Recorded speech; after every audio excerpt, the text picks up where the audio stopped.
Okay, now that we've created a new text format that allows us to add images to content, let's go ahead and switch over our tour content that we just created to use the new format. So I'm going to jump back to the browser where we're currently logged in as Joey, our guide. And let's go ahead and refresh this edit page for the Zimbabwe Adventures tour. Okay, it's been refreshed. And now in this text format section, we have Site Editor as an option. Let's go ahead and check that. Notice that the allowed HTML tags are different now. We now have image here. That looks good so far.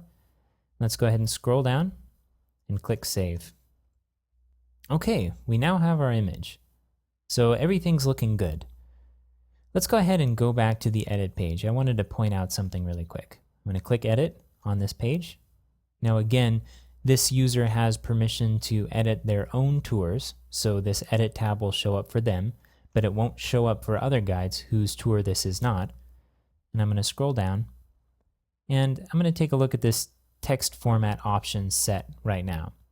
Now, if we didn't explicitly train all of our guides to use a particular format, how would they know to use one of these?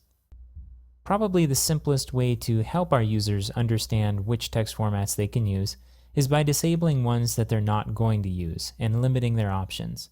So because filtered HTML and site editor are so similar, site editor being the same thing as filtered HTML but allowing image tags, let's go ahead and disable filtered HTML for the guide role. Okay, I'm going to jump back to the browser where I'm an administrator. And by now you already know one technique you can use to remove permission to use a text format, which is going to that text format, editing it, and changing the roles that can use it. But there's another way too, and it's through the permissions page. So let's go ahead and go there. I'm going to click on People in the admin toolbar. I'm going to click on Permissions in the upper right-hand corner. And then I'm going to do a search on here for text formats. Okay. Notice that it's under the Filter module.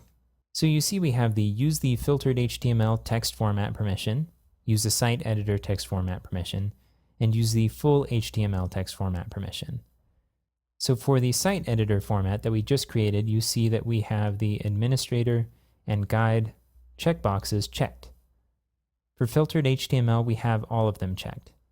And in order to remove the setting for the guide, we'll need to first undo the setting for an authenticated user. So I'm going to go ahead and check that. So by doing this, we're removing the text format from the options when a guide is editing content. However, this will also remove the option for all the other authenticated users. So in the future, we may end up building an additional text format in order to use for more general users. One more thing to notice here is that we have one more option in our dropdown for filters, which is plain text. And you don't see a permission here to modify the plain text permissions. And that's because in Drupal, plain text is always going to be enabled for all roles all of the time, so you can't remove it. So this is the best we can do, is providing two different options. Let's go ahead and scroll down to the bottom and save these permissions. I'm going to click Save Permissions. And when that's done, let's go ahead and jump back to our Joey browser and refresh the page again. And let's take a look at our options here. We now have two options, Site Editor and Plain Text. It'd be hard to make it much more simpler than that.